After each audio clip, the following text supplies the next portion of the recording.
সকাল ৬টার সময় ঘুম থেকে উঠে জানলার পর্দাটা সরিয়ে দেখি কেমন যেন একটা কুয়াশা কুয়াশা মনে হচ্ছে। তো ভালো করে দেখলাম, হ্যাঁ সত্যিই হালকা কুয়াশা দেখা যাচ্ছে।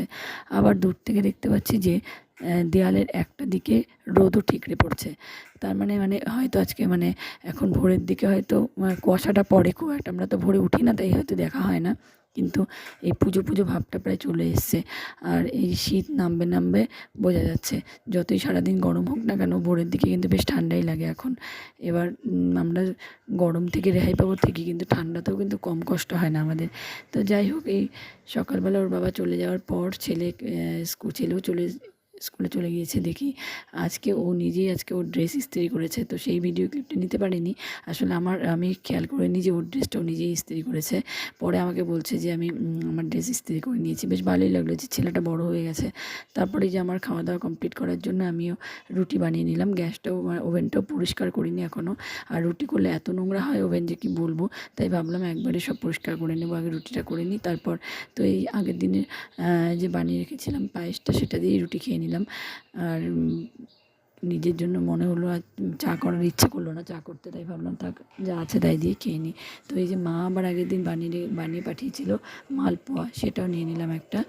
তো সকালবেলা এই দিয়ে খাওয়া দাওয়া করার পর আরও অনেক কাজ রয়েছে, সেগুলো করছি আস্তে আস্তে। খাওয়া দাওয়া সেরে ভাবলাম যে রান্নাটা টুকটাক সকালবেলা যা হয়েছে এবারে যেহেতু নিরামিষ খাবো এই কদিন, তাই ভাবলাম কিছু একটা চাটনি করব। তো পেঁপের চাটনি করতে চাইলাম, তারপরে ভাবলাম টমেটোগুলো নষ্ট হয়ে যাচ্ছে। তো ফ্রিজে রাখা সত্ত্বেও যে কেমন করে সবজি নষ্ট হয় তাই ভাবি। তো টমেটো নষ্ট হয়ে যাচ্ছে বলে আমি আবার টমেটো চাটনি বানিয়ে ফেললাম। তার মাঝখানে আমি চাটনি বানিয়ে মেয়েকে আনতে গিয়েছিলাম ও দিদাবাড়িতে গিয়েছিল। তো ও কিছুতেই ওখান থেকে আসবে না।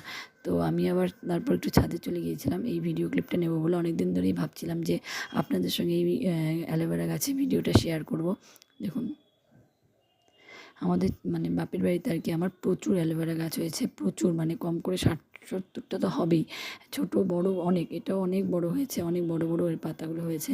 আর এই গাছগুলো কিন্তু ভীষণ গুণের, ভীষণই, পেটের প্রবলেম থেকে মাথার চুল ওঠা থেকে শুরু করে সমস্ত কাজে লাগে এই অ্যালোভেরা গাছ। কিন্তু আর আমার যাদের চুল একটু রাফ আর কি, তারা কিন্তু এই অ্যালোভেরার ভেতরে কাঠটা, দই, ডিম একসঙ্গে মিশিয়ে যদি মাথায় কিছুক্ষণ লাগিয়ে রাখা যায় তাহলে কিন্তু ভীষণ সিল্কি হয় চুলটা। আমি আগে প্রায়ই করতাম এগুলো, কিন্তু এখন আর হয়ে ওঠে না, সময়ের অভাবে দুটো বাচ্চাকে নিয়ে আর হয় না এগুলো করা। কিন্তু ভীষণ কাজের এই অ্যালোভেরা গাছ, যারা জানেন অনেকেই জানেন অ্যালোভেরার গুণাগুণ। তো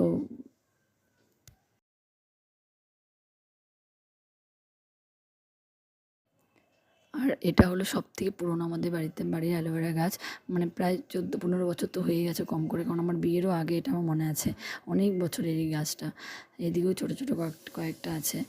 তো তারপর যাই হোক, আমি এদিকে মা আবার বানিয়েছিল আগের দিনের এই যে পিঠে আর হলো পায়েস বানিয়েছিল।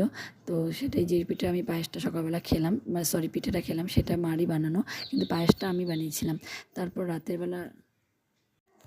রাতের বেলা বেশ আমার এটা কিন্তু আকাশের দিকে তার মনে হচ্ছে অন্ধকার আকাশের মধ্যে আলো, চাঁদের আলো না, মোটেও না। এটা আমার ঘরের মেঝেতে এত সুন্দর লাগছিল দেখতে। ঘরের মেঝের মধ্যে আমি ঘরের সামনে ঘরটা লাইট অফ করে দিয়েছিলাম, তো দেখছি কি সুন্দর চাঁদের আলোটা আমার ঘরের মধ্যে পড়েছে। তো সেই ভিডিও ক্লিপটা মনে হলো টুকুস করে নিয়ে নিলাম। তো আজকে ছোট্ট একটা ভিডিও আপনাদের সঙ্গে শেয়ার করলাম। তো ভিডিওটা এখানেই শেষ করছি। দেখা হচ্ছে আরও একটা ভিডিওতে। আপনারা সবাই ভালো থাকবেন, সুস্থ থাকবেন। আর আমার ভিডিওটা কেমন লাগলো অবশ্যই আমাকে জানাবেন।